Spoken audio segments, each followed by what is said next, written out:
他们挑错人了，不是吗？拉塞尔·威斯布鲁克先生当然有资格说出这句话，因为在掘金与快船的抢七大战中，威少再度扮演了极为关键的角色。他在约基奇首节5投0中，只得到2分的不利局面下，临危受命带领了球队。一名 MVP 倒下了，另一名 MVP 却站了出来。拉塞尔·威斯布鲁克仿佛手持着奎托斯淬火的混沌之刃，劈开了外界的质疑与岁月的枷锁。这位36岁的激情战神，用近乎完美的关键表现，将整个职业生涯的全部能量倾注于抢七的战场，拯救了球队。威少在第2节打出了极为关键的比赛内容，不仅命中了2记3分球，同时还在快船即将掀起反击势头时，通过出色的预判，电光火石般的抢断了哈登的上球，并助攻阿隆戈登篮下暴扣打停了对手。同时，他还凭借突破和转换进攻2次造成鲍威尔的犯规，不仅带给对手的核心球员犯规麻烦，并且他还在罚球线上上演了经典的1+2打3分，更有在进攻组织中手递手为饼约老师打成2+1，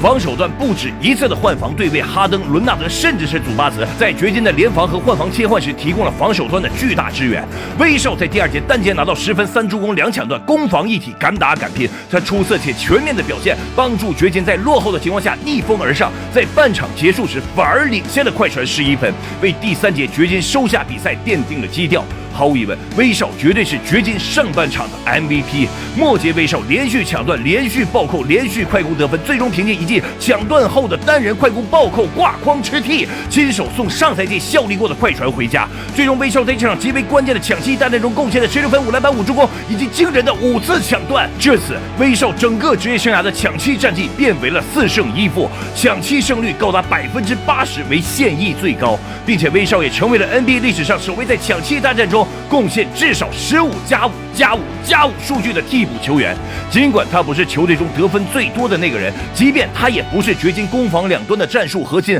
但他绝对是掘金能够在抢七大战中取胜的第一功臣。而放眼整轮系列赛，威少的表现也是可圈可点。整轮系列赛，威少场均贡献13.8分、4.8篮板、2.8助攻以及1.3次的抢断，三分球命中率高达41.9%。这其中他在系列赛后3场的3分球分别投出了1场6中3以及2场4中2，合计14投7中，以50%的三分球命中率回应了快船对他的放空策略。同时，威少也凭借他在关键时刻对球队的帮助和贡献，在整轮系列赛中多次改变了系列赛的走势。系列赛首战，威少的关键3分几乎帮助球队在常规时间取胜，最终掘金在加时赛靠着威少的关键防守锁定了胜局。G5天王山之战，威少火线复出，带伤拿下21分，联手穆雷帮助球队赢下了关键的天王山，再加上本场抢七的16+5+5+5点燃全队的激情，帮助掘金大比分取胜。威少无疑是掘金能够赢下系列赛的关键球员。那些在比赛中等着看威少笑话的人再也笑不出来了。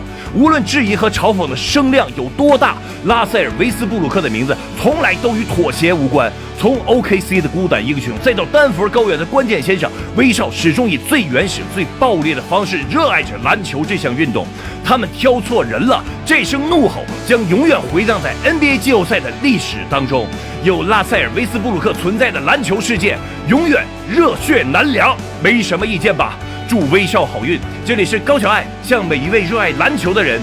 敬礼。